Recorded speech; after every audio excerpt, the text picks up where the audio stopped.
Hello， 大家好，我是卡皮。新武印昨天已经更新了，照例进行今天的解说。本节刚开始，武藏和小次郎就接到真鸟秘书的通知，让他们去度假，这让武藏他们很是惊讶。随后镜头一转，从博士口中得知10号地区出现霸主暴梦。小智和小奥一听，顿时激动到要去调查。然后他们就和火箭队碰面了。火箭队因为在度假，所以并不想抓皮卡丘，想尽量和小智他们不接触。然而偏偏无论走到哪里都能遇到小智火，而且还在无形中处处帮小智火的忙。小奥要选钓竿，小次郎立马本能发作，要帮他挑选。皮卡丘只要被一个路人撞飞，武藏则顺势抱住了皮卡丘。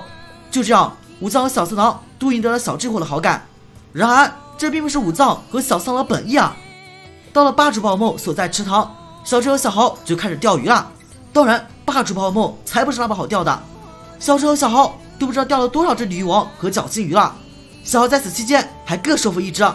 最后，小豪的主角光环上线，霸主暴梦还真的上了小豪的鱼钩。不过这个鱼钩是小次郎极力推荐的，所以这应该算是小次郎的运气好吧？因为霸主暴梦太大了，小智和小豪一起拉都拉不上来。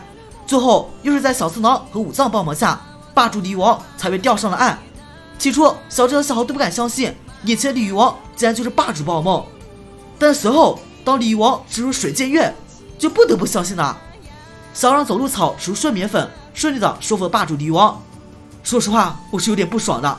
小豪在此之前已经收服一只鲤鱼王了，就不能让给小智吗？我还挺期待小智手里有暴鲤龙的呢。小豪收服后，就听到远处传来爆炸声，原来是真鸟率领着精英部队在这里掠夺宝梦。这时武藏他们才知道了自己之所以会放假的原因，原来是因为真鸟嫌弃他们，并不想让他们参与任务。见了火箭队，小智和小豪自然纷纷派出宝梦阻止。然而没想到的是，皮神在这里竟然降低战斗力了，一来就被独孤蛙搞中毒了，其次就是利欧路了，这应该算是他正式的首战了吧。然而没想到瞬间被东石标狂掠，藤村小将就更不用说了，面对超铁狂蝎毫无招架之力，这场战斗简直就是惨败，皮神最后就被他们抓走了。这让一直在旁边观战武藏和小次郎看不下去了，因为一旦这条计划成功，那么他们的地位就更不如从前了。而且武藏就是看不惯真鸟那个碧池，于是他们找到小智，告诉他们自己将发射器装到他们宝可梦身上，所以可以找到他们的藏身之处，而且还给小智他们制定计划。但其实武藏他们也有自己的打算，那就是当小智一伙救回宝可梦后，自己再抢走，这样功劳就全是他们的了。计划很简单，那就是小豪当诱饵去吸引火箭队成员的注意，小智和小次郎则负责解救宝可梦。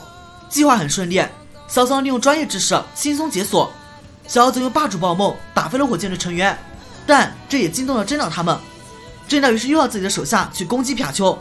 本以为我觉得皮神要大显身手了，但没想到最后却是简单的跟都市标过了一招，最后是靠所有宝可梦的力量，再加上君莎小姐威慑，才赶跑了真鸟他们。看到真鸟狼狈逃跑的样子，武藏表示真他妈爽。但是也因为君莎小姐加入，武藏他们原本的计划就只能中断了。最后当武藏一伙离去后，小豪都不禁发出感叹，真是群好人啊。这一部对于宝可梦的老观众来说应该似曾相识吧。好了，以上就是这集的大致内容了，下一集就精彩了，可爱妮强势回归，终于要有好戏看了。我是卡皮，咱们下期见。